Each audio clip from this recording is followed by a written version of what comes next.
Assalamualaikum warahmatullahi wabarakatuh. A'udzu billahi minasyaitonir rajim. Bismillahirrahmanirrahim.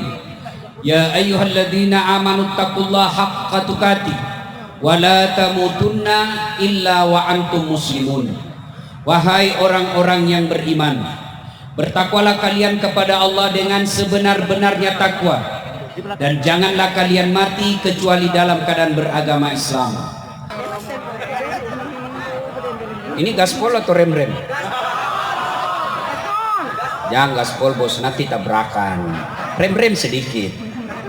Banyak diantara kita, insya Allah kita tidak tergoda perempuan, insya Allah kita tidak tergoda narkoba. Tapi yang membuat kita tergoda dan bisa masih dalam keadaan kekafiran, selalu memakan uang haram. Termasuk diantaranya yang suka menerima SPJ palsu. Ada SPJ-nya, tidak ada perjalanannya. Ini semua ini. Begitu bejatnya kita sebagian bangsa Indonesia, honor ustadz pun dipotongnya. Paling tidak senang itu kalau ceramah di kantor-kantor pejabat. Lain lihat tanda tangan kita, lain pula dia kasih kita. Dia kasihnya kita kwitansi kosong. Saya kalau dikasih kwitansi kosong langsung saya tolak. Perjelas dulu bos, apa maksud kwitansi kosong? Tulis angkanya di situ. Kok kurangi nolnya, bahaya akibatnya. Yang ketawa saya suruh sini. Nah, tak tahulah saya kalau di Madura ini, karena baru pertama saya di ceramah Pulau Madura ini.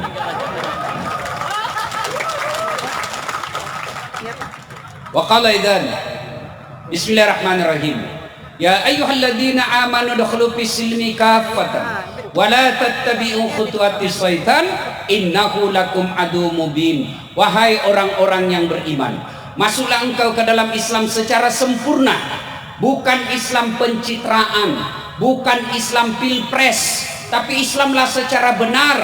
Wa la tattabi'u khutuwatis syaitan, dan janganlah engkau ikuti langkah-langkah setan, karena sesungguhnya setan itu musuh yang nyata bagi kalian. Musuh kalian bukan polisi, musuh kalian bukan ulama, musuh kalian bukan pejabat, musuh kalian kata Allah adalah setan, di mana setan itu musuh yang nyata bagi kalian. Insya Allah kalau kita ceramah seperti ini, kira-kira ada enggak setan di tengah-tengah kita? Wih, masa ada setan di tengah-tengah kita? Banyak. Setannya bukan pocong, bukan suster ngesot, tapi apa setan yang ada tengah-tengah kita? Bentuknya handphone. Apa ibu? Handphone. Orang sudah ceramah masih sini juga. Nah, padahal artinya lihat kok HP baru saya pakai. Orang sudah ceramah masih menggosok. Nah itu setan itu mengalihkan perhatian. Simpan dulu HP-nya bang, sebentar kita ya, sebentar. Saya biasa kalau ceramah tidak senang kalau ada siaran langsung. Kenapa? Ini bisa kita offside pak.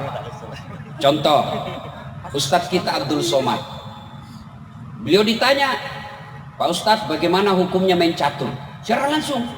Beliau jawab haram apabila azan berkomandan kalian masih main catur. Haram, tapi dipotong itu azan. Akhirnya yang terdengar haram main catur. Marahlah pemain catur dari Sabang sampai Merauke. Saya juga ditanya, Ustadz Dasat bagaimana hukumnya main catur? Haram. Betul Ustadz, haram. Kenapa bisa? Karena kau bunuh Perdana Menteri sama Raja. Yalah haram kalau kau membunuh Perdana Menteri. Maka simpan dulu handphone, simpan dulu handphonenya. Sebentar lagi kita lihat. Malah di Sulawesi bu, saya lagi ceramah, ada ibu-ibu lagi di belakangi saya. Lagi ceramah ibu, dia membelakang. Dalam hati saya, barusannya ada orang saya ceramah, dia belakangi saya. Ternyata diambil handphonenya, selfie. Baru dia tulis di Facebooknya, latar belakang Dasat Latif. Saya dijadikan background. Oh kira saya pot bunga.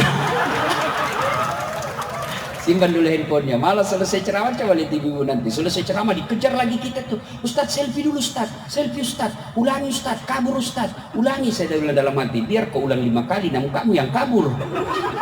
Simpan dulu handphonenya bu ya. Bisa? Bisa? Wa qala idzan Bismillahirrahmanirrahim. Innallaha wa malaikatahu yusalluna ala nabi. Ya ayyuhalladzina amanu sallu alaihi wa sallimu taslima.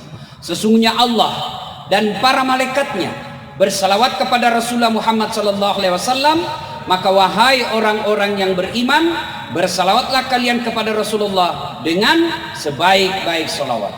Suatu kali Nabi lagi duduk-duduk dengan malaikat Jibril. Tiba-tiba Nabi melihat ada malaikat 1 juta jari-jarinya. Bapak-bapak, berapa jari-jarinya, Pak? Berapa? 10. Cacat dong. Ada kaki 20. Ini malaikat 1 juta jari-jarinya. Nabi kagum dan bertanya kepada Jibril, wahai malaikat Jibril, malaikat apa itu? Banyak betul jari-jarinya. Jibril menjawab, itu malaikat yang Allah tugaskan mencatat air ketika hujan. Lalu Nabi bertanya kepada Jibril, benar itu mampu dia catat? Ya silakan. Nabi tanya langsung, wahai malaikat, apa kau mampu mencatat air ketika hujan? Ya, ku catat yang jatuh di darat, ku catat yang jatuh di gunung, ku catat yang jatuh di laut. Semua aku catat. Tak setetes pun yang tidak aku catat ya Muhammad. Kira-kira ada yang mampu mencatat air hujan, Pak? Ada? Kenapa? Kenapa tidak mampu mencatat air hujan? Ya biar banyak, kalau jatuhnya satu-satu bisa saya hitung. Tapi ini jatuhnya bareng-bareng, jumlahnya banyak dan laju. Mana bisa kita catat? Tapi malaikat ini katakan, saya mampu mencatatnya ya Muhammad. Satu yang tidak mampu aku catat. Apa itu? Ketika umatmu berkumpul di lapangan depan rumah jabatan Bupati Pamekasan, lalu mereka bersalawat bareng-bareng di tempat itu, saya tidak bisa mencatat betapa banyak pahala Allah turunkan di tempat itu. Maka ketika bapak-bapak tidak bisa memperbanyak amal dengan tahajud tadi malam. Ada yang tahajud tadi malam? Ada? Wah, pencitraan. Ada yang mampu Senin Kamis tiap pekan, tidak bisa memperbanyak amal dengan bangun masjid, tidak bisa memperbanyak amal dengan umroh tiap tahun, maka perbanyak amal dengan cara apa? Ketika berkumpul kita seperti ini, jangan lupa bersalawat bareng-bareng kepada Rasulullah Muhammad SAW, karena dengan salawat bareng seperti itu Allah turunkan betapa banyak kemuliaan di tempat itu. Maka saya mau ajak salawat, boleh? Boleh? Saya mau dengar ini orang-orang Madura yang ada di sini, mana lebih kencang suara ibu-ibunya daripada bapak-bapaknya? Bisa? Bisa Ibu? Oke, kita dengar dulu, kita tanding mana lebih kencang. Ibu-ibunya dulu, bapak-bapak diam. Oke? Nah, ibu-ibu dulu, ayo ikut Ibu. Ayo, insya Allah Allah mencintai kita dengan bersalawat kepada Rasulullah. Jangan malu-malu, keluarkan hati, keluarkan suara untuk menyebut kekasih kita. Salatullah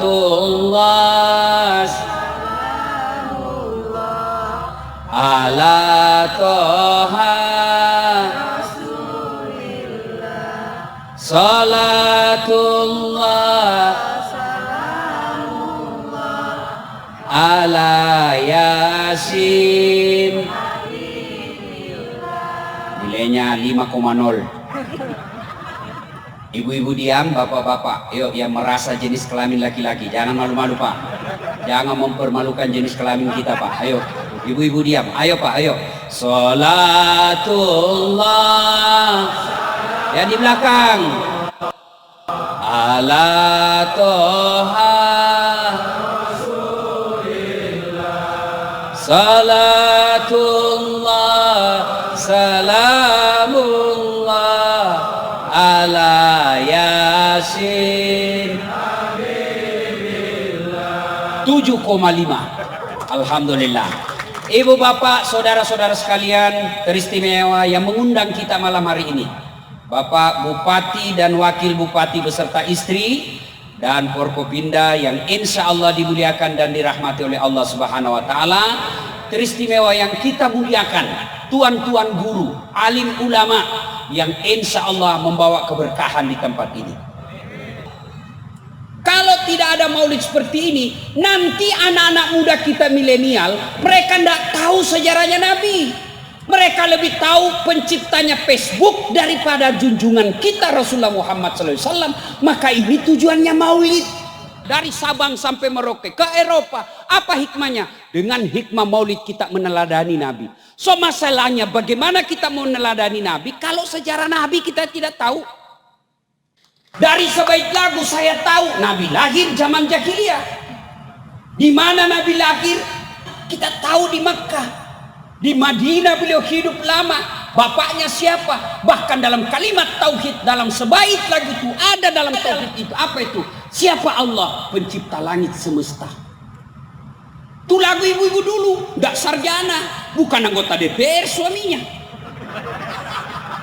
Sekarang lagunya ibu-ibu apa? Lagu ibu-ibu sekarang, yo ayo, yo ayo, yo ayo, apa yo ayo, beleng-beleng. Putar ke kiri, no, putarlah ke kanan. Apa itu lagu beleng-beleng? Kita ketawa karena istri kita begitu toh. Katanya majelis taklim tiap bulan dengar pengajian, 4 kali dengar pengajian. Tapi kalau olahraga bajunya sempit, roknya sempit, di depan lah ibu-ibu. 1, 2, bapak-bapak belakang, 3. Mana lah hancur majelis taklim kita sekarang. Ya, itu lagu. Dari lagu sebenarnya kita bisa menceritakan sejarah Nabi. Itu lagu ibu saya dulu kepada saya. Lalu sekarang lagu anak saya kepada anak saya ajarkan lagu. Anak saya namanya Ece. Ece itu panggilan perempuan bagi anak Bugis. Anak Ece, ini lagu. Hafal ini nak. Anak-anak Nabi ada 7 orang. 3 laki-laki, 4 perempuan. Pertama Qasim, Abdullah, Ibrahim, Zainab, Ruqayyah, Ummu Kalsum, Fatimah. Ibunya bernama Siti Aminah. Bapaknya bernama Abdullah. Kakeknya bernama Abdul Muthalib, pamannya bernama Abu Thalib. Itu lagu. Dari situ anak saya tahu 7 anak Nabi. Pertamanya Qasim, 3 laki-laki, 4 perempuan. Ada dakwah syariat di dalamnya. Sekarang anak-anak kita siapa yang ngajari ibunya? Ibunya juga yang salam lagu. Lalai, panggil aku si Jablay. Abang jarang pulang, aku jarang dibelai. Dia sambunglah anaknya. Pulang-pulangku berbadan 2. Hancur bunting dia pulang. Jadi dari lagu kita bisa ngajarkan sejarah Nabi. Nah, maulid ini juga sesungguhnya menceritakan sejarah Nabi. Supaya apa? Supaya kita bisa tahu dari kisah-kisah itu, kita bisa meneladani Nabi. Maka saudara-saudaraku yang tidak mau maulid silahkan. Tapi jangan menuduh kami yang maulid ini orang yang sesat. Ini banyak anak-anak sekarang hidupnya lebih banyak bikin dosa, tiba-tiba hijrah. Modal jenggot, celana jingkrang, langsung semua bid'ah. Maulid bid'ah, Isra Mi'raj bid'ah, taksiyah bid'ah, jabat tangan selesai sholat bid'ah, doa bersama bid'ah. Tidak ada pada zaman Nabi. Bos, kenapa Nabi, zaman sahabat, zaman Nabi, zaman tabi'in tidak ada maulid? Kenapa? Mereka hidup sesama dengan Nabi. Mereka dekat dengan Nabi. Mereka lihat secara langsung Nabi. Mereka tahu sendiri sejarah hidup Nabi. Mereka tidak perlu diceritakan. Kalau kita yang sudah 1400 tahun pasti lupa sejarah Nabi. Maka ini pentingnya maulid. Maka yang baik silahkan Anda tidak mau maulid, tapi hargai saudaramu yang mau maulid. Ini hanya alasan. Ini kan tidak pernah sama Nabi. Saya bilang, Dek, kalau kau tidak pernah pada sama Nabi, sini kau dulu. Tolong sampaikan sama itu ustadzmu, jangan dia ceramah pakai mic. Karena pada zaman Nabi tidak ada mic. Ini bid'ah ini, bos.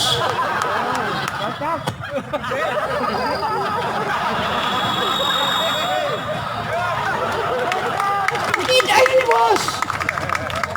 Itu soal mic yang berkaitan langsung dengan ibadah. Sini kau. Pernah tak Nabi bayar zakat pakai beras? Pernah Nabi pakai zakat pakai beras? Berarti Bapak harus pakai kurma sama gandum. Berarti orang yang bayar zakat rakyat Indonesia pakai beras itu bid'ah. Ayo, Nabi dari Madinah ke Mekah umroh zaman itu pakai apa? Pakai apa? Pakai onta. Maka datanglah sampean pergi umroh naik pesawat, itu bid'ah. Tidak ada pada zaman Nabi. Maka silahkan dari Pemekasan you pergi Mekah pakai onta. 17 tahun kau dah sampai. Maka saudara-saudaraku, mari saling menghargai. Silahkan yang mau maulid laksanakan dengan sepenuh hati, dengan semeriah kemampuan kita. Yang tidak mau maulid silahkan tidak usah maulid. Dan kalian yang tidak mau maulid jangan mengatakan yang tidak maulid mereka sesat. Saling menghargai, aman persoalan. Pertama. Nah sekarang yang kedua, saya tidak mungkin menceramai bapak-bapak, tuan-tuan tidak mungkin saya ceramai. Saya sampaikan saja beberapa sisi kehidupan Nabi yang mudah-mudahan bisa kita bawa oleh-oleh pulang ceramah. Itu Nabi lahirnya zaman jahiliyah. Apakah jahiliyah itu berkaitan dengan waktu saja? Tidak. Jahiliyah itu berkaitan dengan karakter, mental, tabiat, sifat. Apa sifat jahiliyah? Satu di antara sifat jahiliyah itu, makasih Pak Bupati, alhamdulillah. Apa karakter masyarakat jahiliyah? Sombong. Di antara sekian banyak karakter jahiliyah, sombong. Apa itu sombong? Pakai barang mahal? Belum tentu. Sampean punya duit, beli baju krokodil. Tahu krokodil? Buaya. Cap buaya. Sampean punya duit, beli itu kalau ada. Supaya harga diri kita tidak dihina orang lain. Ibu-ibu punya berlian, pakai itu berlian supaya orang nggak remehkan kita. Silahkan. Tapi apa itu sombong? Kata Nabi, dua karakter sombong: menolak kebenaran, nganggap remeh orang lain. Bapak pakai cap buaya, itu katanya kalau asli kepalanya menghadap ke dalam, kalau palsu menghadap keluar, jadi buaya darat. Ada buaya darat di sini? Ada? Tidak ada Pak. Tidak tahu nanti. Kata Ustadz Abdul Somad, buaya itu selama dia di laut, di air dia akan setia. Tapi jangan coba-coba dia ke darat, dia buaya darat. Nah, karakter orang sombong itu dua. Satu, nolak kebenaran, nganggap remeh orang lain. Pintar, baik. Cerdas, baik. Tapi merasa diri paling pintar, tidak baik. Benar, baik. Tapi merasa diri paling benar, tidak baik. Kenapa? Sombong. Dan pintu masuknya sombong, kata Nabi, ada 4. Satu, bertambahnya ilmu. Ini ulama bisa di dalamnya. Penceramah bisa di dalamnya. Setan itu ibarat pemain musik, dia tahu gendang yang cocok untuk seseorang. Kalau orang ilmu, dia datangi dengan cara apa? Sombongnya, merasa diri paling pintar. Jangan sombong gara-gara ilmu. Allah jelaskan dalam Al-Quran, wa ma utitu minal ilmi illa qalila. Saya tidak kasih kau ilmu kecuali sangat sedikit. Saya kalau ada orang sombong sekali, hebat, merasa diri benar, sini dulu. Tolong kau terjemahkan saya artinya alif lam mim. Ada yang tahu artinya alif lam mim? Ada? Itu baru alif lam mim. Mana kau mau sombong? Kau sudah tidak tahu alif lam mim. Jangan sombong gara-gara ilmu. Allah marah, dia cabut kau punya ilmu. Pikun. Mana ada obatnya pikun sampai sekarang? Ada di Makassar. Banyak betul gelarnya Pak. Kalah-kalah gelar saya. Tapi sombong betul. Begitu mau pensiun, mulai pikun-pikun. Diprotes sama istrinya. Pak, biasanya kalau kau mau pergi mengajar, kau cium-cium jidatku. Ini sudah hampir 10 hari kau tidak pernah lagi cium saya. Kata suami dalam hati, astagfirullah. Berarti siapa saya cium selama ini? Ternyata pembantunya cium. Jangan sombong. Kalau Allah cabut, kau tidak bisa bedakan mana pembantu mana istri.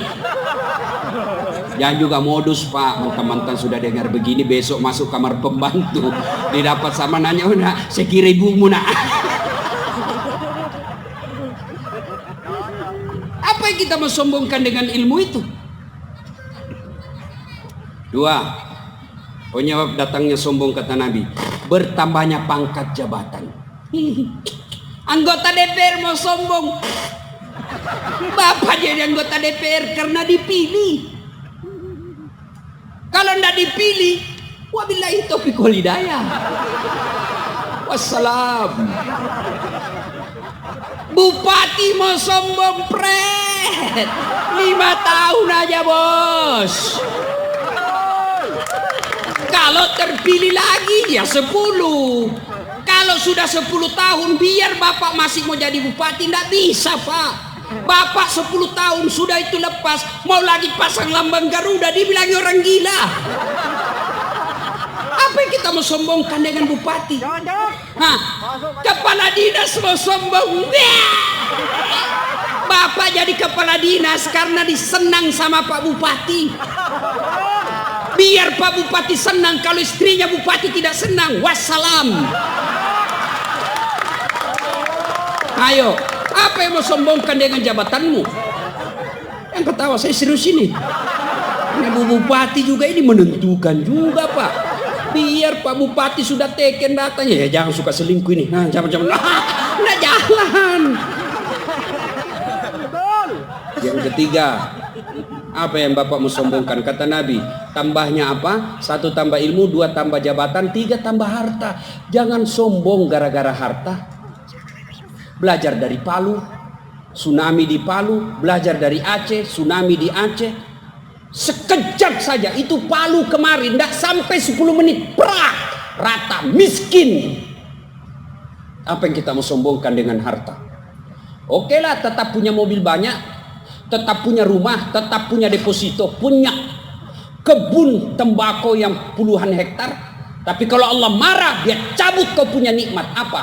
Duitmu banyak, tidak ada bisa kau makan. Dilarang makan nasi. Apa enaknya kalau dilarang makan nasi? Hah? Dilarang makan garam, dilarang makan gula, dilarang makan daging, dilarang makan lemak. Semua dilarang. Apa aja bisa dia makan? Ubi rebus. Duit 7 miliar cuma ubi rebus dia bisa makan. Cilaka ngana. Apa? Duitnya betul, mobilnya harga 4 miliar pak. Mobil harga 4 miliar. Baru 10 menit dalam mobil stres. Hati-hati kanan kiri. Rem. Apa yang kita mau sombongkan? Kata Nabi yang keempat, penyebab datangnya sombong, bertambahnya ibadah. Yang tadinya malah sholat, tiba-tiba hitam jidatnya gara-gara sholat. Dianggap remeh semua orang pak. Saya pun dimaki-maki di Facebook. Apa kau saat cerita sunnah-sunnah kalau maulid kau tidak pelihara sunnah? Kenapa kau tuduh saya tidak pelihara sunnah? Dia bilang buktinya kau tidak pelihara jenggot. Ya mau di apa kalau tidak mau tumbuh? Gara-gara jenggot ya orang-orang. Masya Allah. Bos, adik-adik remaja, hijrah itu bukan sekedar bicara Arab. Afwan, jazakallah, kaifahalu, kullu nafsin sa'iqatun maut. Bukan sekedar itu. Biar kalian ilmu tinggi, ibadah lengkap, tapi kau remehkan orang lain, bahkan kau rendahkan martabat sesamamu muslim, kau hina di hadapan Allah. Rasulullah mana pernah kita dengar meremehkan orang? Jadi orang sombong itu jahiliyah. Meskipun dia hidup di tahun 2020, dia sombong, karakter jahiliyah ada pada dirimu. Jadi jahiliyah itu bukan tahun sebelum Nabi lahir. Sekarang pun kalau kamu jahiliyah, sombong, menganggap remeh orang lain, nolak kebenaran, kalian masyarakat jahiliyah. Maka hadir agama menghilangkan kesombongan itu. Kata Allah dalam hadits qudsi, ada 3 temannya setan. Satu di antara teman setan, ghaniyun mutakabbir, orang kaya yang sombong. Kaya jabatan sombong, temannya setan. Kaya harta sombong, temannya setan. Kaya ilmu sombong, temannya setan. Kaya ibadah sombong, temannya setan. Tapi orang masih maklum kalau dia punya jabatan, punya duit, punya harta, punya kekuasaan, dia sombong. Orang masih bilang, ya maklum lah dia bupati. Ada jabatannya, ada kepala dinasnya, ada staf ahlinya, ahli yang tidak ada stafnya. Ada satpol PP-nya, ya wajar lah. Tapi temannya setan. Tapi kalau sudah miskin, tidak terkenal, bego, goblok, dongo, beleng-beleng, sombong lagi. Kau bukan temannya setan, kau sudah jadi setan, silakan. Dia ketawa, saya sini. Ayo Bapak Ibu saudara-saudara sekalian. Nih, berikutnya, kisah berikutnya. Ketika usia Rasulullah 36 tahun, terjadi perselisihan di kota Mekah. Belum jadi Nabi. Apa sumber perselisihannya? Ka'bah dipugar dan batu Hajar Aswad ini ditempatkan kembali pada posisi. Bertengkar 4 suku, merasa masing-masing punya hak meletakkan batu itu.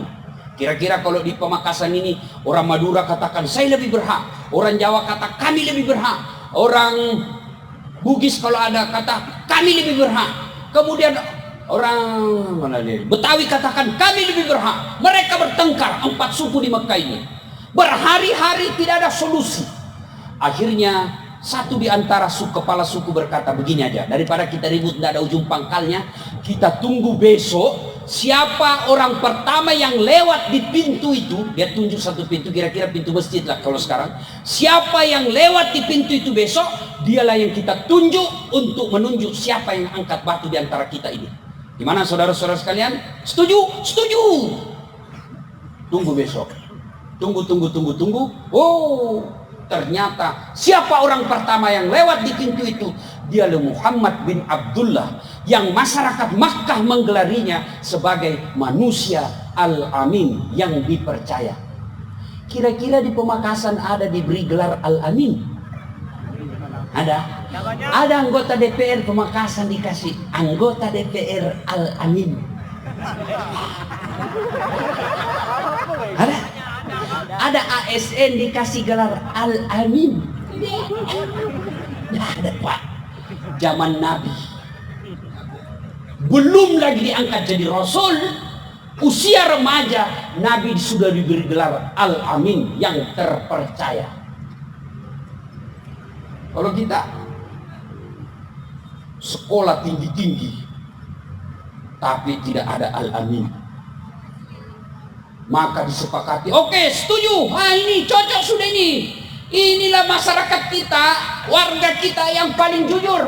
Ya Muhammad, siapa yang petunjuk di antara kami ini? Kata Nabi, baiklah kalau begitu. Nabi buka serbannya. Adik-adik, berapa tahu serban? Tahu serban? Berapa sudutnya serban? Berapa? 4. Berapa suku yang bertengkar? 4. Kata Nabi begini, daripada sedulur-sedulur ribut, oke, ini serban, kau pegang sudutnya masing-masing. Pegang sudutnya masing-masing 4 kepala suku. Lalu daripada sedulur-sedulur ribut, sampean ribut, kita angkat bareng-bareng. Setuju? Setuju. Begitu diangkat bareng-bareng, ayo pegang masing-masing, kita letakkan sama-sama. Setuju? Setuju. Kembalilah batu Hajar Aswad di posisi semula tanpa ada perselisihan.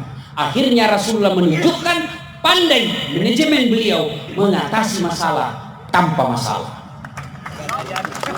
Oh, tahu juga orang di sini Pegadaian. Masya Allah. Artinya apa? Kalau kalian mencintai Rasulullah dan ingin meneladani Rasulullah, maka jadilah umat yang pandai, cerdas. Begitu pentingnya ilmu pengetahuan dalam Islam. Ayat pertama turun bukan perintah puasa. Ayat pertama turun bukan perintah sholat. Ayat pertama turun bukan perintah zakat, bukan perintah haji. Tapi apa yang Allah pertama turunkan? Iqra, baca. Berarti umat Islam ini tidak boleh menjadi umat yang bodoh. 4 sahabat Nabi. Pak Bupati mohon izin. Kalau Pak Bupati ingin mengangkat staf ahli atau tim sukses, ini 4 karakter sahabat Nabi yang perlu dicontoh. 1, Abu Bakar Siddiq. Beliau sangat arif dan bijaksana. Maka harus ada yang dekati bapak orang yang arif dan bijaksana. Yang kedua, Umar bin Khattab yang digelari dengan Al-Faruq, yang artinya tegas, haram haram, halal halal, tidak ada kompromi. Umar bin Khattab. Jangan penjilat. Ya, siapa. Ini yang merusak bupati ini. Biar salah siapa. Ini yang merusak pejabat kita ini menjadi feodal. Biar salah dibilang siap benar. Yang ketiga, Utsman bin Affan. Pengusaha dermawan, bukan pengusaha pelit. Yang banyak memang dekat-dekat pejabat ini kan pengusaha, tapi pengusaha serakah. Dia mau ambil semua proyek. Ini yang rusak bupati. Mesti Utsman bin Affan hartanya diberikan untuk kemakmuran umat. Pak Bupati, ambil saya punya perusahaan. Yang penting makmurkan masyarakat. Itu Utsman bin Affan. Yang keempat, Ali bin Abi Thalib. Tokoh muda, brilian, cerdas, sampai Nabi katakan 4 sahabatku, Ali bin Abi Thalib paling cerdas. Nah, Ali bin Abi Thalib pernah ditanya sebagai orang cerdas, Ali, jika engkau disodorkan antara harta dengan ilmu, pilih mana? Ibu-ibu, kalau saya sodorkan iPhone 11 dengan kitab Durratun Nasihin, pilih mana, ibu? Pilih mana? Kitab pencitraan. Bapak-bapak pilih mana? Handphone atau Durratun Nasihin? Handphone. Tapi apa kata Ali? Saya pilih ilmu. Kenapa pilih ilmu ya Imam? Ada 3 kelebihan ilmu dibanding harta. 1, harta setengah mati kau jaga, ilmu dia yang jaga kamu. Contoh, punya duit 5 juta, kasih masuk bele-bele. Bele-bele itu di Makassar, arti bele-bele itu kalau di sini kaleng. Kaleng-kaleng. Bukan otaknya kaleng-kaleng. Kaleng. Sudah itu masukin duit. Kaleng itu digembok. Sudah? Sudah gembok. Kaleng ini dimasukin lemari. Gembok lagi lemari. Sudah berapa gemboknya? 2. Keluar kamar, gembok lagi kamar. Berapa gemboknya? 3. Keluar rumah, gembok lagi pintu rumah. Berapa gemboknya? Keluar pagar, gembok lagi pagarnya. Berapa gemboknya? 5. Sampai kantor bupati hilang kuncinya. Setengah mati kita jaga itu harta, Pak. Tapi ilmu dia yang jaga kita. Mana buktinya? Pak Bupati, ada Satpol PP yang jaga, polisi setengah. Ini kan Satpol PP ini kan polisi setengah, tidak ada tembaknya. Biasa juga ada tembaknya, tempatnya saja, pandar pistolnya. Iya toh, dijaga Pak. Kemana-mana ada polisi ngawal, kemana-mana dikawal sama polisi lah. JPR apa kayak itu? Itu dijadi kawal Pak. Kenapa jadi dikawal? Karena jadi bupati. Kenapa jadi bupati? Karena cerdas. Mana buktinya? Dengar sambutan tadi. Masih muda dan programnya mencerdaskan kehidupan masyarakat. Ini pengejawantahan, penerjemahan daripada Iqra, baca. Apa itu? Berikan beasiswa masyarakat. Tinggal kepala dinas, pilih yang bagus-bagus bos, jangan pilih yang dekat. Jangan pilih karena dia hanya karena pesantren keluarga. Jangan, itu merusak sistem. Pilih yang betul-betul mampu. Biar dia tidak mampu, tapi ada yang tidak mampu, ada yang cerdas. Yang cerdas diprioritaskan. Bukan sekadar tidak mampu, tapi cari yang tidak mampu dan cerdas. Maka tidak ada alasan masyarakat Pamekasan tidak cerdas. Kenapa? Kalian sudah dikasih beasiswa. Beda zaman saya dulu. Saya ini Pak tidak pernah mondok. Tamat SD saya pernah bertengkar bapak saya sampai saya menangis di hadapan Allah. Ya Allah, kenapa bapakku miskin? Saya mau pondok, saya bukan mau beli sepeda. Saya mau jadi anak pondok, tapi pondok waktu itu lebih mahal daripada sekolah umum. Maka saya sekolah umum. Alhamdulillah karena saya mau belajar dengan sendiri, maka saya bisa jadi ustadz. Maka saudara-saudara sekalian, kata Ali, harta kamu yang jaga, ilmu dia yang jaga kamu. Dua kata Ali, kelebihan ilmu. Dengan ilmu bisa dapat harta, tapi dengan harta belum tentu dapat ilmu. Contoh, ada di kampung saya Pak, pengusaha tambak, banyak tambaknya, tapi tidak tahu membaca. Diajarlah membaca sama cucunya supaya tidak bikin malu. Beli buku besar yang banyak gambarnya. Jah, nih, PEP, tambah P, PEP, SOSO, PEPSO, DEDNT, bacanya apa? Odol. Wah, jujur. Dibawalah dia ke Makassar, masuk di mall. Tahu mall kan? Di dalam mall ada tangga lift, dia naik turun itu. Begitu masuk mall, terbuka itu tangga lift, dia eja itu open. Wih, besar betul pembikin kuenya ini. Open di kampung saya itu open, bahasa Belanda pembikin kue mentega. Dia bayangkan, besar betul pembikin kuenya ini orang di kota. Terbuka pintu lift Pak. Ada orang Tionghoa masuk, dia teriak, woi, Ajak Utama, mapelah bahasa Bugis dia. Jangan ku masuk, panas di situ. Jangan ku masuk. Masuk ini orang Tionghoa, tertutup pintu. Beberapa saat kemudian terbuka, keluar orang Afrika. Dia bilang, saya sudah bilang jangan kau masuk, hanguslah kau. Padahal dia masuk. Ini beleng-beleng. Banyak duitnya tapi on. Dibawalah makan di restoran. Gimana makannya Pak? Anaknya bawa restoran di Makassar. Enak semua makanan tadi nak. Satu aja ndak kusuka. Setengah mati kutelan ndak mau masuk. Repot. Kata anaknya, yang mana?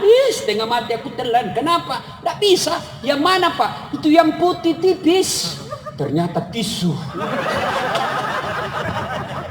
Karena dilihat orang sudah makan pada gini-gini, dia telan itu. Ini banyak duitnya tapi beleng-beleng. Kata Ali, dengan ilmu kau dapat harta. Mana buktinya? Apa Pak? Orang pusing harga tiket naik. Saya tidak pernah pusing soal tiket. Kenapa? Bukan saya yang beli. Siapa yang beli? Bupati. Ayo Pak. Hebatnya lagi, pergi tidak bawa uang, pulang. Maka belajar adik-adik sekalian. Ini kita punya pemakasan. Kalau kalian anak muda milenial, adik-adik santri, adik-adik usia sekolah, kalau kalian tidak sekolah, maka kalian akan menjadi penonton di kabupaten tanah kelahiranmu. Berarti kalau kita cinta kepada Rasul, kita ingin meneladani Rasulullah dalam kehidupan sehari-hari, tidak usah dulu deh yang jauh-jauh. Coba mulai malam ini, hormati dan muliakan istri. Rasulullah itu dari 11 istri beliau, tidak ada satupun yang dipanggil namanya. 11 istri Nabi, tidak ada pernah mengatakan, saya nyesal nikah sama engkau ya Muhammad. Tidak, 11 Pak. Bapak cuma satu istrinya menderita lahir batin. Rasulullah coba buka Barasanji. Beliau yang menyediakan sarapannya. Beliau yang membersihkan tempat tidurnya. Beliau yang menambal baju-bajunya. Itu Rasul, manusia pilihan, kekasih Allah, yang namanya selalu digandengkan dengan nama Allah. Yang dalam hadits qudsi Allah katakan, andai bukan karena engkau ya Muhammad, saya tidak ciptakan dunia dan surga isi-isinya. Tapi beliau membantu istrinya membersihkan tempat tidur. Beliau membersihkan istrinya. Beliau membantu istrinya. Itu Nabi. Bapak baru pegawai honor. Hargai saya. Jangan ketawa, saya serius ini. Kalau Bapak cinta kepada Nabi, muliakan istri. Kata Nabi, bukan bagian dari umatku suami yang tidak tahu menghargai istrinya. Itu muliakan. Rasulullah itu, beliau masuk kamar, sudah ada sisirnya. Dan begitu keluar dari kamar, sudah rapi rambutnya karena memuliakan istrinya. Kita sudah habis sempat pisang goreng, masih acak-acakan rambut pagi-pagi. Kata istrinya, baikinlah itu rambutmu mas. Apa, kenapa rambut saya kau urusin? Rasulullah. Maka wajar Rasulullah sangat dicintai oleh istri-istri beliau. Tidak pernah beliau memanggil nama istrinya. Khadijah beliau panggil Ummul Mukminin. Aisyah beliau panggil ya Khumairah. Maka Bapak kalau cinta sama istri, mulai malam ini panggil istri kita dengan panggilan kasih sayang. Wahai istriku yang tak memancung hidungnya di lorong 3.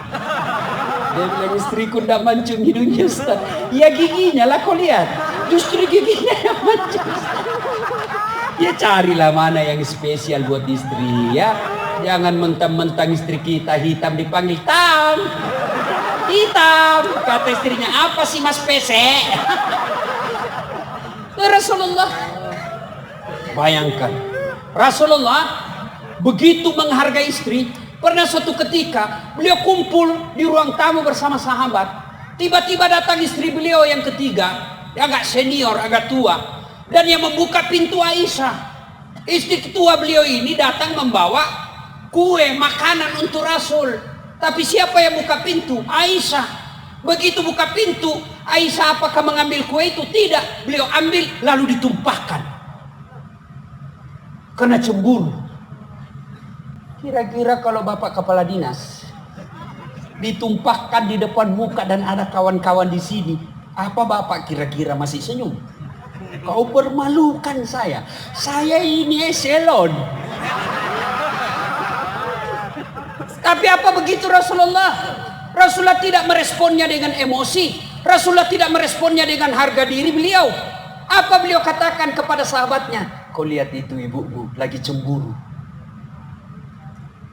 Cobalah amalkan bagaimana Rasulullah sangat memuliakan istrinya. Ini kita, istri yang hamilkan anak kita, istri yang melahirkan anak kita, istri yang menyusui anak kita, istri yang mendidik anak kita. Kita ambil dari rahim ibunya, kita ambil dari orang tuanya, lalu sampai di rumah kita maki-maki dan kadang-kala kita hina. Wajar, 30 tahun cari nafkah tidak bisa lepas dari kredit. Kenapa Bapak tidak mampu memuliakan orang yang mendampingi hidup kita? Muliakan istri. Tak mungkin ada kebahagiaan, kemuliaan rezeki kalau kita menghina istri. Insya Allah, saya bela ibu malam ini. Ya, tapi ibu juga harus seperti Khadijah. Mau punya suami seperti Nabi? Mau dong Ustaz. Tapi ibu juga harus punya sifat seperti istri Nabi. Bagaimana istri Nabi? Coba lihat Khadijah. 3 hari 3 malam. Tidak pulang-pulang Nabi. Karena ada di Gua Gua Hira. Terima wahyu. Pulang kedinginan. Beliau kedinginan pulang. 3 hari 3 malam tidak pulang. Begitu pulang kedinginan. Lalu Rasul berkata, ya istriku, kedinginan saya, selimuti saya. Kira-kira ibu-ibu 3 hari 3 malam tidak ada kabar dari suami. Di WhatsApp di reject, di telepon dimatikan. Tiba-tiba pulang kedinginan, selimuti saya ibu. Kira-kira ibu selimuti? Ibu interogasi. Dari mana kamu? Artinya apa? Kalau ibu mau punya kekasih suami seperti Rasulullah, maka punyalah sifat sangka baik. Ini berapa banyak rumah tangga berantakan karena istri selalu sangka buruk. Telepon suaminya tidak jawab, mulai sangka buruk. Pasti gara-gara Rioni ketemu lagi ini. Sangka baik, telepon tidak dijawab jam 8 pagi. Oh, berarti suamiku lagi sholat duha. 1 jam kemudian telepon belum jawab. Oh, berarti lagi rapat dengan Pak Bupati. Jam 12 telepon belum dijawab. Oh, lagi sholat jamaah di masjid Bapak ini. Tiba-tiba sore masuk WhatsApp. Saya lihat suamimu, wih bonceng cewek, cantik betul. Oh, berarti suami saya lagi nge-grab. Ini perasaan. Tidak ada bahagianya orang yang selalu sangka buruk. Sangka baik. Sangka baik. Berapa banyak rumah tangga berantakan gara-gara motivasi sangka buruk. Yang dia sangkakan belum tentu terjadi. Sangka baik aja. Tidak usah terima, tidak usah diperiksa terus itu handphone. Pulang diperiksa terus. Kayak kita tahanan kota saja. Baru 10 menit keluar ditelepon. Di mana kau Pak? Di mana kau? Saya di kantor ya, Ibu didengar semua orang. Di mana kau? Di kantor. Coba video call. Ada begitu di sini? Banyak. Ada? Ada takut sama istrinya di sini? Banyak. Ada? Berhenti kau jadi laki-laki kalau takut sama istrimu. Tapi kalau dia ngamuk Ustaz, dia pecahkan piring, tidak ada masalah. Kalau dia pecahkan satu lusin. Dia pecahkan gelas, pecahkan semua satu tempat piring. Kenapa? Piring boleh dibeli, gelas boleh dibeli. Harga diri sebagai suami tidak boleh diinjak-injak istri. Takbir. Ah, itulah tadi yang takut sama istrinya. Ibu juga jangan kasihan seperti tahanan itu suami. Bapak, ibu pikir itu gampang jadi suami? Coba lihat nih kasihan ini. Coba lihat muka-muka suami kita ini. Setengah mati cari duit supaya ibu bisa pakai emas. Supaya pulang kampung pakai baju baru dihargai keluarga. Itu si suami kita. Dia pikir bagaimana supaya ibu bisa dibelikan AC di kamar. Tuh. Kasihan, maka jangan dijadikan tahanan kota. Bulan diperiksa semua handphone. Gimana kita punya harga diri? Saya serius ini Bu. Kalau ibu mau, kata Nabi, ibu mau punya suami setia hingga akhir, 3 aja rumusnya Bu. Pegang ini baik-baik. 1, kata Nabi, buat matanya senang. Gimana caranya maksudnya Ustaz? Terjemahannya, jadilah wanita yang cantik di depan suami. Kalau suami senang baju merah, pakai terus baju merah. Dari Sabang sampai Merauke tugas baju merah aja kan. Kalau suami senang model rambut polwan, seperti rambut polwan. Saya tidak senang Ustaz. Bukan soal ibu senang atau tidak. Yang soal ibu adalah suami saya senang. Sebaik-baik penampilan seorang istri adalah ketika ada suaminya di rumah. Makan kita tidak Pak. Oh, baru pulang daster tinggi sebelah. Pakai bedak yang terbuat dari beras. Oh, penuh semua ini, dikasih mentimun matanya. Tidur ngorok angkat ini. Bagaimana kita tidak cepat sakaratil maut? Mulai besok ibu coba pakailah, ibu-ibu besok ini. Ibu besok kalau perlu mau pulang suaminya pakai baju renang. Coba itu resep Nabi. Buat matanya senang. Yang kedua kata Nabi, buat perutnya terisi, kenyang. Maka masaklah masakan kesenangan suami.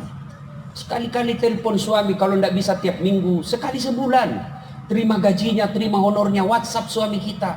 Pak, jangan lupa, jangan makan di luar hari ini. Hari ini semasak spesial buat Bapak. Senangkan kita sebagai suami.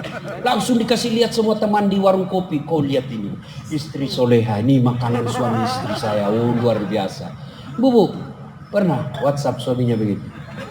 Oh, Bapak pernah terima WhatsApp, jangan makan hari ini di luar Pak. Pernah. Paling yang Bapak terima, jangan lupa singgah beli gas.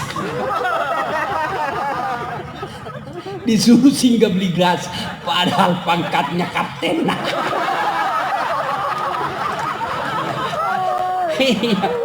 Kok tahu Ustaz? Ya saya pernah rasakan. Astagfirullah. Saya pulang tasya tiba-tiba masuk WhatsAppnya mamanya cek di rumah. Ustaz habis pembalut. Innalillah. Tidak mungkin sopir saya suruh beli untuk istri saya. Sudahlah saya bersinggah. Mudah-mudahan tidak ada yang kenal saya ini. Begitu saya bayar di kasir tiba-tiba nyelonong ibu majelis taklim. Ustaz beli pembalut. Saya langsung spontan, saya bilang, biar ibu daripada saya melahirkan. Gitu resepnya Pak, supaya tidak tersinggung. Apa resepnya? Jangan bayangkan harga diri, pakai ilmunya Umar bin Khattab. Umar bin Khattab itu perkasa jantan, setan iblis saja minggir kalau ketemu Umar bin Khattab. Tuh Umar. Suatu ketika ada sahabat ingin melaporkan istrinya. Kenapa? Istri sahabat ini suka ngomel. Mudah-mudahan dipanggil Umar untuk dinasehatin. Ke rumahnya Umar. Begitu dekat dengan rumah Umar, dilihatnya Umar juga dimarahi sama istrinya. Balik, bupati aja dimarahi. Besok ketemu, ya Amirul Mukminin, saya lihat Anda kemarin ngomel sama istri, diam-diam aja malah senyum. Dengar jawaban, dengar sedulur-sedulur. Dengar jawaban Umar. Begitulah cara saya berterima kasih kepada istriku yang telah hamil, melahirkan dan menyusui anak saya. Coba. Ibu-ibu masih ingat waktu hamil? Ada ndak enaknya ibu hamil? Ndak ada enaknya. Jalan aja setengah mati. Mana ada ibu hamil langsung duduk aja? Ndak, dia pelan-pelan dulu. Duduknya pakai standar samping.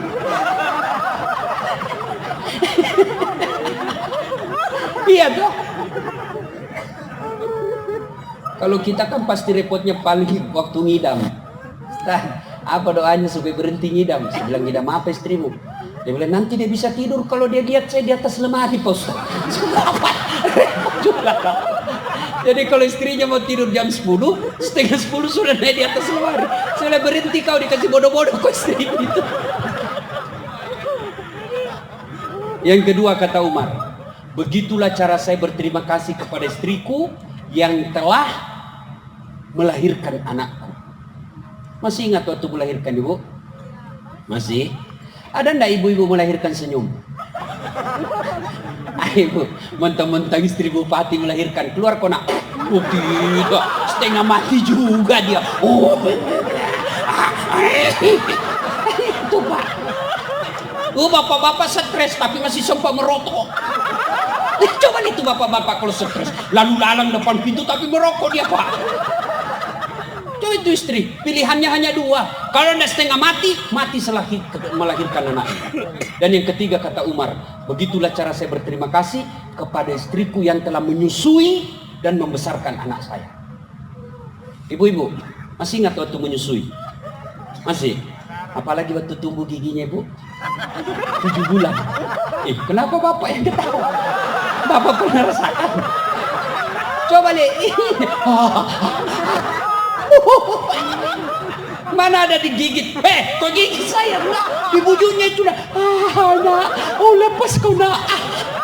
Itu siang anaknya, malam.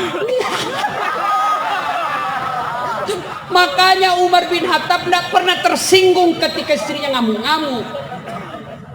Itulah sebabnya ketika Nabi ditanya, ya Rasulullah, setelah Allah dan Rasulnya siapa yang saya taati ya Rasul? Apa jawaban Nabi? Ibumu. Setelah itu siapa ya Rasul? Ibumu. Setelah itu siapa? Ibumu. Setelah itu siapa? Bapakmu. Ibu. Kenapa? Mengandung, melahirkan, menyusui. Ibu, bapak. 3 ibu, 1 bapak. Paham? Ibumu, bapakmu. Berarti 1 bapak, 3 ibu. Kalau berani sampean. Berani. Nah, ibu bapak saudara-saudara sekalian, berarti kalau cinta kepada Rasul, teladani Rasul sebagai suami, ibu teladani Rasul menjadi seperti istri Nabi. Bapak saudara-saudara sekalian, banyak yang ingin kita sampaikan, tapi waktu yang terbatas. Insya Allah lain waktu dan kesempatan kita akan lanjutkan. Dan pada akhirnya, apapun dan siapapun kita ada pada diri Rasulullah Muhammad SAW. Kalau pamekasan ini mau sejahtera, lahir dan batin, bukan dari sumber daya alamnya. Coba lihat Saudi Arabia. Tunjukkan saya Saudi Arabia ada sawahnya. Tidak pernah saya melihat sawah. Di Indonesia dari Sabang sampai Merauke, tunjukkan saya kabupaten yang tidak ada sawahnya. Semua punya sawah. Saudi Arabia tidak pernah impor dan krisis beras. Indonesia kadangkala masih impor beras. Padahal kita punya sawah sejauh mata memandang. Berarti yang bisa memakmurkan negara kita bukan sumber daya alam bagi kita orang beriman. Tapi apa? Kecintaan kita kepada Islam kita. Dan Islam hadir karena jasa dari seorang manusia, yaitu Muhammad sallallahu alaihi wasallam. Karenanya kalau mau makmur Pamekasan ini, cintai Rasulullah sallallahu alaihi wasallam. Bagaimana cara mencintai Rasulullah? Menurut pendapat-pendapat para ulama, mencintai Rasulullah itu satu, memperbanyak menyebut namanya dengan cara bersalawat kepada Rasulullah. Allah perintah puasa, Allah tidak puasa. Allah perintah haji, Allah tidak haji. Allah bahkan perintah solat 5 kali sehari semalam, Allah tidak ikut menunaikan solat. Tapi Allah perintah kita selawat. Dengar firman Allah, Innallah wa malaikatahu yusalluna ala nabi. Allah dan para malaikatnya berselawat kepada Rasulullah Muhammad sallallahu alaihi wasallam. Tidak cukup sampai di situ, maka Allah mengajak kepada kita, wahai orang-orang yang beriman, bersalawatlah kalian kepada Rasulullah. Bersalawatlah kalian kepada Rasulullah. Yusalluna ala nabi, sallu alaihi wa sallimu taslima. Bersalawatlah kalian kepada Rasulullah dengan sebaik-baik salawat. Tidak diajarkan salawat sambil merokok. Tidak diajarkan salawat sambil makan kue. Apa dilarang? Tidak dilarang, tapi itu bagian dari adab bersalawat kepada Nabi. Bersalawat dengan sebaik-baik salawat. Yang kedua, kalau cinta kepada Rasulullah, amalkan sunnah-sunnahnya. Bagaimana cara mengamalkan sunnah-sunnahnya? Amalkanlah sesuai dengan kemampuan yang mau kita lakukan, tanpa menghina orang yang tidak mampu melakukan sunnah. Ada orang barangkali mampu memelihara sunnah dengan pelihara jenggot, silahkan. Ada orang yang mampu memelihara sunnah dengan cara apa? Kaki celananya jingkrang, silahkan. Ada orang yang memelihara sunnah dengan Senin Kamis, silahkan. Silahkan yang Senin Kamis, jangan engkau cela orang yang pelihara jenggot. Silahkan pelihara jenggotmu, tapi jangan engkau meremehkan orang yang tidak pelihara jenggot. Lakukan sunnah itu sesuai dengan kemampuan kita. Dan yang ketiga, ketika cinta kepada Rasulullah, syarat yang ketiga, pelihara warisannya. Cintai warisannya. Apa warisan Nabi? Bukan bupati, bukan presiden, tapi apa warisan Nabi? Al-ulama'u warisatul anbiya. Ulama adalah pewaris para nabi. Mencintai ulama bagian daripada perintah agama. Suatu kali ketika pintu surga dan neraka sudah mau ditutup, yang artinya penghuni neraka sudah abadi, penghuni surga sudah abadi. Begitu pintu neraka mau ditutup, Allah perintahkan kepada malaikat penjaga neraka, malaikat tunggu dulu, jangan dulu kau tutup. Masih ada satu hambaku, angkat dia masuk ke dalam surga. Kata malaikat, tidak ada lagi, orang bejat semua sudah ini sisa-sisa. Saya lebih tahu dari engkau malaikat, kau turun cari, turun cari, setengah mati cari. Kenapa? Barang rongsokan. Cari ketemu, diangkat, ada cahaya dalam dirinya. Apa yang pernah kau lakukan sehingga engkau batal abadi dalam neraka dan engkau diangkat masuk surga? Tidak ada. Aku ingat dulu, pasti ada. Tidak ada, pasti ada. Oh ingat, ingat. Oh saya ingat ya malaikat. Apa? Saya pernah bersahabat dengan sahabatnya ulama. Belum lagi ulamanya langsung bersahabat dengan sahabatnya ulama, maka Allah mengangkatnya masuk ke dalam surga. Itulah sebabnya tidak heran masyarakat Madura sangat memuliakan ulama karena percaya akan hadis ini. Ketika staf Pak Bupati menghubungi saya untuk datang ceramah di kabupaten ini, langsung saya menggeser acara saya dan saya katakan insya Allah saya akan datang, karena Madura ini kita kenal masyarakatnya suku yang sangat mencintai ulama. Tetapi tidak cukup dengan cinta semata, tapi tunjukkan akhlak mulia. Dengan cara apa? Saling menghormati, saling memuliakan ketika terjadi perbedaan pendapat di antara ulama kita. Demikian, mudah-mudahan ada manfaat. Dan akhirnya Allah Subhanahu wa taala berfirman, laqad kana lakum fi Rasulillahi uswatun hasanah. Sungguh pada diri Rasulullah Muhammad SAW terdapat contoh teladan yang sangat baik. Apapun dan siapapun kita, mari mencontoh Rasulullah dalam kehidupan sehari-hari. Kita bersyukur kepada Allah Subhanahu wa taala, Pemakasan ini pemimpin kita, bupati kita yang diberikan amanah oleh rakyat untuk memimpin 5 tahun ini adalah keturunan para ulama. Karenanya tidak ada alasan untuk tidak taat kepada pemerintah kita yang apabila dalam keputusan-keputusannya itu mendekatkan kita kepada Allah Subhanahu wa taala. Saya yakin di bawah kepemimpinan bupati dan wakil bupati yang muda, bukan cuma muda tapi cerdas, bukan cuma cerdas tapi insya Allah cinta kepada ulama, cinta kepada agama. Karenanya kita berharap dan berdoa kepada Allah, mudah-mudahan pemimpin kita ditunjukkan yang hak adalah hak, berikan kemampuan melaksanakannya, dan ditunjukkan yang batil adalah batil, diberikan kesanggupan untuk memerangi kebatilan itu. Demikian, mudah-mudahan ada manfaat. Sebelum saya akhiri, saya ingin berpantun. Pantunnya begini. Lebat batang padi cerami, padi dipanen di pagi hari. Niat hati berpoligami, apa daya takut istri. Balasan pantun itu, burung kenari terbang tinggi, mencari makan di pagi hari. Bukan kami takut istri, cuma istri lebih berani. Demikian, mudah-mudahan ada manfaat. Lebih dan kurangnya mohon dimaafkan. Nun wal kalami misrun billahi fi sabilil haq. Assalamualaikum warahmatullahi wabarakatuh.